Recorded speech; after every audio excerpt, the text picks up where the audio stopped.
So you wash the back, and you're giving a back rub, and you're washing the patient's buttocks, and the redness remains. This is not normal. This means that there is already damage occurring, and this is something that you would want to report immediately to the nurse so that intervention could be started, some treatment could be started to prevent these heels from having further damage.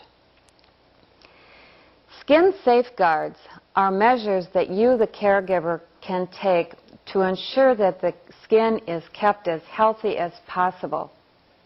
And I'd like to talk about some of those measures that you can take as a caregiver. First, encourage good nutrition with your patients. Patients frequently will not want to eat most or all of their meal.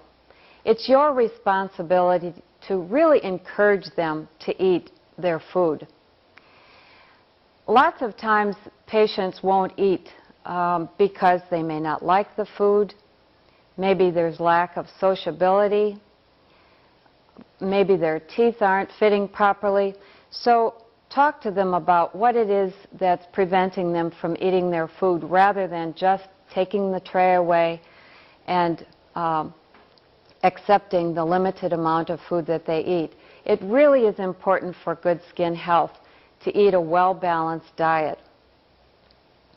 Also, maintain adequate hydration.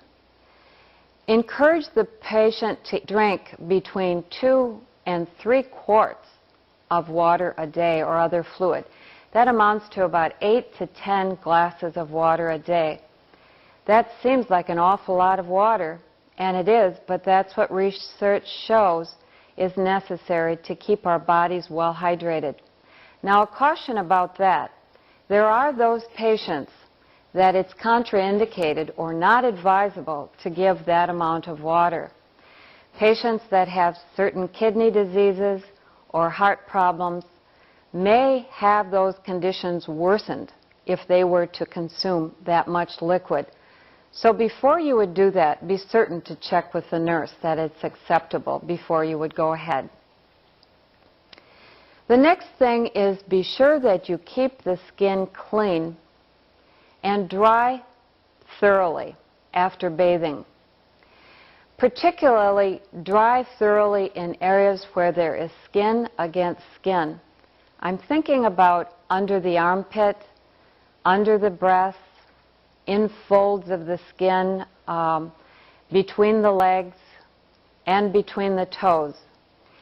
Without dryness in those areas, it is a perfect harbor for germs to develop and skin to start to break down.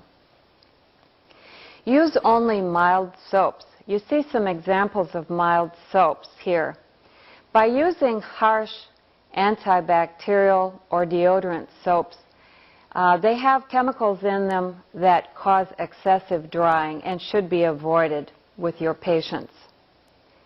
Soak nails in water before trimming them so that they are soft and will cut evenly and that splintering will not occur. Pat the skin instead of briskly scrubbing or rubbing the skin too harshly. Use tepid water. Tepid, I'm meaning 105 to 110 degrees when bathing. Do not use excessively hot water. Use moisturizing lotions as needed.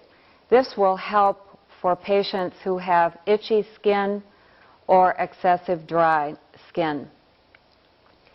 Use barrier creams on the buttocks and perineal areas, particularly for patients who have dampness or stool due to incontinence. Some patients, as you know, have leakage of urine and stool, and it gets on their skin, and the chemicals can be very harsh and can cause skin damage. So by applying a barrier cream, it prevents those chemicals in the urine and the stool from getting through onto the skin itself. Reposition a person's body at least every 1 to 2 hours so that they're not lying on the skin for any extensive length of time. Dress patients appropriately for weather conditions. Protect the skin from sun exposure by having the patient wear a protective hat and sunglasses. And also use a skin block with a high sun protection factor. You've learned a lot today about skin health and ways to safeguard it. By practicing these skin measures, you can ensure that your patient's skin can be maintained in the very best fashion possible.